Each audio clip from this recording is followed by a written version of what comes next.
Hello friends, नमस्कार। एक बार फिर स्वागत है आपके अपने यूट्यूब चैनल जीडीएस जी के क्लासेस में। तो दोस्तों, आज का ये वीडियो बहुत ही इंपॉर्टेंट होने वाला है क्योंकि आरपीएफ एसआई कांस्टेबल 2024 के एग्ज़ाम के लिए यह क्लास स्टार्ट की गई है। डेली आपको शाम को 7 बजे मिलेगी, तो आप हमारे साथ ज्वाइन कर सकते हैं। जीडीएस जी के क्लासेस को फ्री में आपको सभी वीडियो दी जाएगी।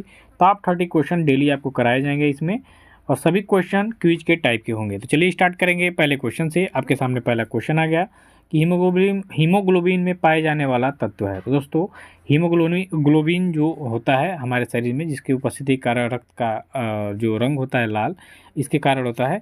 और इसमें जो तत्व पाया जाता है वो आपका पाया जाता है आयरन यानी लोहा। तो राइट आंसर यहाँ पे आपका विकल्प हो जाएगा बी, कि हीमोग्लोबिन में पाए जाने वाला जो तत्व है उसका नाम है लोहा यानी कि आयरन। अगले क्वेश्चन की बात करेंगे कि रक्त का थक्का जमने में सहायक विटामिन कौन है। तो दोस्तों, रक्त का थक्का किस विटामिन के कारण जमता है? तो बात करेंगे रक्त के थक्का जमने में सहायक विटामिन की, तो विटामिन हो जाएगा के। ठीक है, विटामिन के कारण रक्त का थक्का जो है जमता है। ठीक, विटामिन सी की बात करेंगे तो खट्टे फलों में सबसे ज़्यादा पाई जाती है, और विटामिन सी का जो सबसे प्रमुख स्रोत है आपका आंवला है। ठीक है, विटामिन डी की बात करेंगे तो ये सूर्य के प्रकाश और दूध में काफ़ी ज़्यादा मात्रा में पाया जाता है। ठीक है, और विटामिन ए की बात करेंगे तो सर्वाधिक पाया जाता है आपके गाजर में। ठीक है, क्वेश्चन बनता है आपके एग्जाम में कि रतौंधी किस विटामिन के कारण होती है, तो विटामिन ए के कारण। ठीक, जब हमारे शरीर में विटामिन ए की कमी होती है तो रतौंधी नामक रोग हो जाता है। विटामिन सी के कारण एस्कॉर्बिक एसिड नामक यानी कि मसूड़ों से खून आना, स्कॉर्बी रोग जिसे हम लोग बोलते हैं। ठीक, स्कॉर्बिक एसिड इसका रासायनिक नाम है। कैल्सीफेरॉल आपके विटामिन डी का, और रेटिनॉल विटामिन ए का आपका रासायनिक नाम है। ठीक है, चलिए नेक्स्ट क्वेश्चन देखेंगे।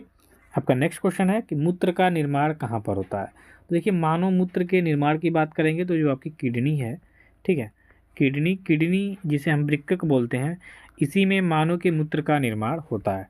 यानी अगर जो आपसे कोई पूछता है कि मानव के मूत्र का निर्माण कहाँ होता है, तो सीधा हम बताएंगे कहाँ पे, किडनी में। ठीक है, यानी वृक्क में। तो राइट आंसर यहाँ पे आपका हो जाएगा विकल्प डी, सही उत्तर। अगले क्वेश्चन की तरफ चलेंगे कि इंद्रधनुष के बीच का रंग होता है। तो देखिए, इंद्रधनुष में रंगों की संख्या होती है 7, और ये पूछ रहा है कि बीच में कौन सा रंग होता है। तो देखिए, इंद्रधनुष के बीचों बीच में होता है आपका हरा रंग। राइट आंसर यहाँ पे विकल्प ये हो जाएगा कि इंद्रधनुष के बीच में आपका हरा रंग होता है। अगला क्वेश्चन है यहाँ पे कि विद्युत बल्ब में भरा जाने वाला गैस कौन है। देखिए, विद्युत बल्ब की यहाँ बात होगी तो विद्युत बल्ब का जो फिलामेंट होता है ये बना होता है टंगस्टन धातु का। अगर जो क्वेश्चन में अगर आपके आता है कि विद्युत बल्ब का किसका बना होता है, जो फिलामेंट होता है किसका बना होता है, तो टंगस्टन धातु आप सही करेंगे।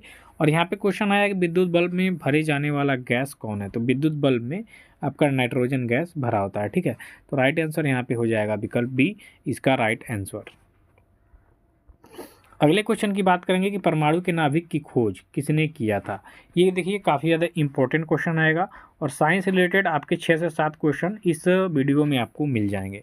तो परमाणु के नाभिक की खोज की बात करेंगे तो इसको किया था रदरफोर्ड ने। ओपेनहाइमर देखिए, अभी मूवी काफ़ी ज़्यादा चर्चित रही क्योंकि इसने कई सारे ऑस्कर के रूप में अवार्ड जीता था। तो ओपेनहाइमर परमाणु बम के सिद्धांत पे ही ये बनी है फिल्म। ठीक है, परमाणु बम को लेके, तो ये अलग चीज़ है, लेकिन परमाणु के नाभिक की खोज किया गया था रदरफोर्ड के द्वारा। ठीक है, यहाँ पे सही उत्तर हो जाएगा विकल्प सी। अगले क्वेश्चन की बात करेंगे कि कॉफ़ी में उत्तेजित पदार्थ क्या है। तो दोस्तों, कॉफ़ी में उत्तेजित पदार्थ यहाँ पे बात हो रही है, तो कॉफ़ी में उत्तेजित पदार्थ कौन होगा।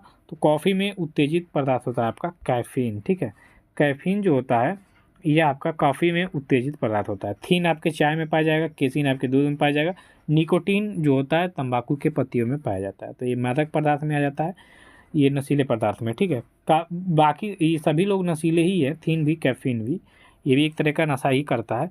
तो ये कॉफ़ी में पाया जाता है कैफीन, थीन आपके चाय में पाया जाता है। अगला क्वेश्चन यहाँ पे आएगा कि स्वतंत्र भारत का प्रथम बजट कब प्रस्तुत किया गया था।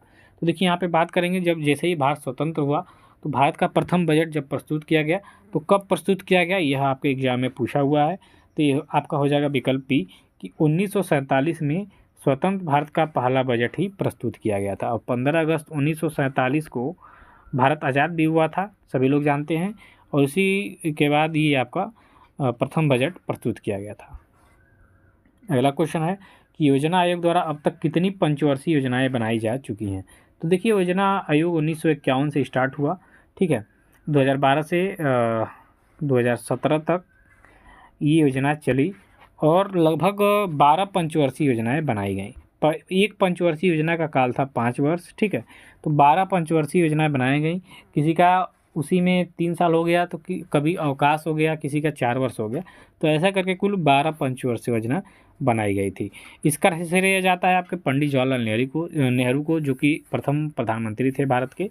तो राइट आंसर बी हो जाएगा आपका।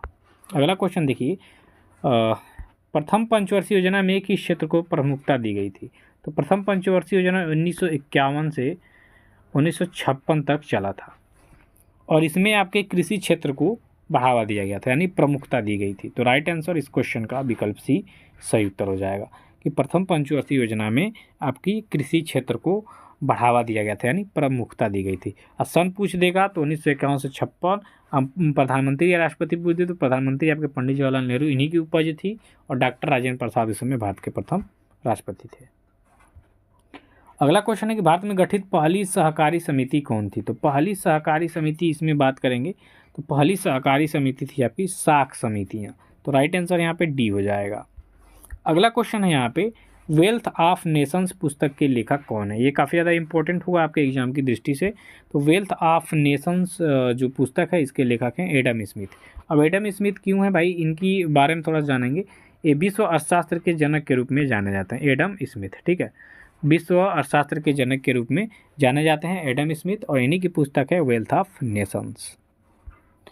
अगला क्वेश्चन यहाँ पे, बलवंत राय मेहता समिति का गठन किस वर्ष किया गया? काफ़ी ज़्यादा इंपॉर्टेंट क्वेश्चन। बलवंत राय मेहता समिति का संबंध है पंचायती राज व्यवस्थाओं से। तो इनका जो समिति है बलवंत राय मेहता समिति, इसका गठन किया गया था कब? ठीक है, तो 1957 यानी 1957 को यह जो आपकी बलवंत राय मेहता समिति है इसका गठन किया गया। तो विकल्प बी इसका सही उत्तर हो जाएगा। अगला क्वेश्चन देखेंगे, नीली क्रांति का संबंध किससे है? तो दोस्तों नीली क्रांति का संबंध है आपके मत्स्य उत्पादन यानी कि मछली के उत्पादन से। अगला क्वेश्चन देखेंगे, सफ़ेद सोना किसे कहा जाता है? काफ़ी ज़्यादा इंपॉर्टेंट क्वेश्चन है ये। और सफ़ेद सोना कहा जाता है आपके कपास को, ठीक है। कपास आपके महाराष्ट्र और गुजरात में सर्वाधिक पैदा किया जाता है और सफ़ेद सोना कपास को ही कहा जाता है। अगला क्वेश्चन देखेंगे कि लाइफ डिवाइन पुस्तक के लेखक कौन है? तो यहाँ पे बात करेंगे लाइफ डिवाइन पुस्तक की, तो इसके लेखक हैं आपके अरविंद घोष जी। राइट आंसर यहाँ पे आपका विकल्प हो जाएगा बी, राइट आंसर। अगला क्वेश्चन है कि प्रथम भारतीय नोबेल पुरस्कार विजेता कौन थे? तो सबसे पहले 1913 में एशिया में सबसे पहला नोबेल पुरस्कार आया था, वो भी साहित्य के क्षेत्र में, ठीक है। और एशिया के भारत देश में, ठीक है, एशिया महाद्वीप में जो भारत देश है यहाँ पे 1913 में साहित्य के क्षेत्र में रविन्द्रनाथ टैगोर को नोबेल पुरस्कार दिया गया था। इनका एक ग्रंथ था गीतांजलि, ठीक है, उपन्यास। इसी पे इनको क्या मिला था? इनको मिला था नोबेल पुरस्कार 1913 में साहित्य के क्षेत्र में, याद रखिएगा। अगला क्वेश्चन है, कांग्रेस ने भारत छोड़ो आंदोलन का प्रस्ताव किस वर्ष पारित किया था? तो मित्रों कांग्रेस की बात करेंगे तो इसने भारत छोड़ो आंदोलन का जो प्रस्ताव है यह 1942 में क्या किया था? पारित किया था। तो राइट आंसर बी इसका सही उत्तर होगा। अगला क्वेश्चन देखिए, भारत में 1612 ईस्वी में अंग्रेजों ने अपनी पहली फैक्ट्री कहाँ पर स्थापित की थी? तो अंग्रेजों द्वारा जो पहली फैक्ट्री स्थापित की गई थी वो आपका सूरत है, ठीक है। गुजरात राज्य में जो सूरत शहर है यहाँ पे अंग्रेजों ने सबसे पहले अपनी फैक्ट्री लगाई थी 1912 में। तो राइट आंसर ये हो जाएगा। अगला क्वेश्चन है कि मुद्रा राक्षस पुस्तक के लेखक कौन थे? ये देखिए मुद्रा राक्षस के बारे में पूछा गया है और ये काफ़ी ज़्यादा चर्चित क्वेश्चन भी है क्योंकि कई बार आपके एग्जाम में ये देखने को क्वेश्चन मिलेगा। तो विशाख दत्त जो थे इन्होंने इस पुस्तक की रचना की है। तो राइट आंसर बी होगा। अगले क्वेश्चन की तरफ चलेंगे, ग्रीनविच किस देश से है? तो ग्रीनविच जो कि GMT जिसको हम बोलते हैं, ग्रीनविच मीन टाइम।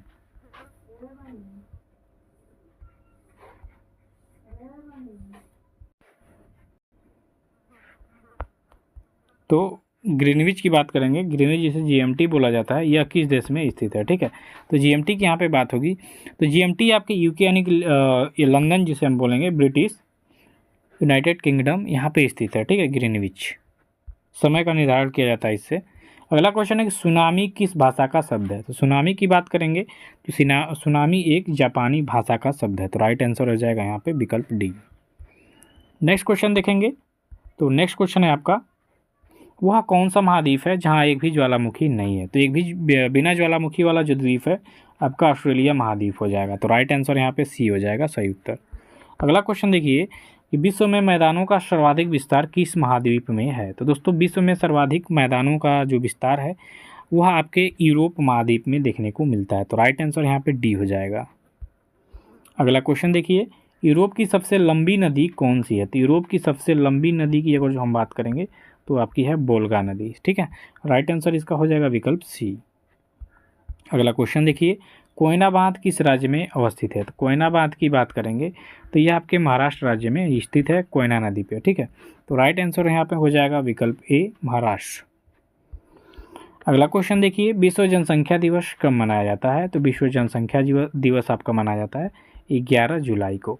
प्रत्येक वर्ष 11 जुलाई को विश्व जनसंख्या दिवस के रूप में मनाया जाता है। तो इसका सही उत्तर हो जाएगा विकल्प ए।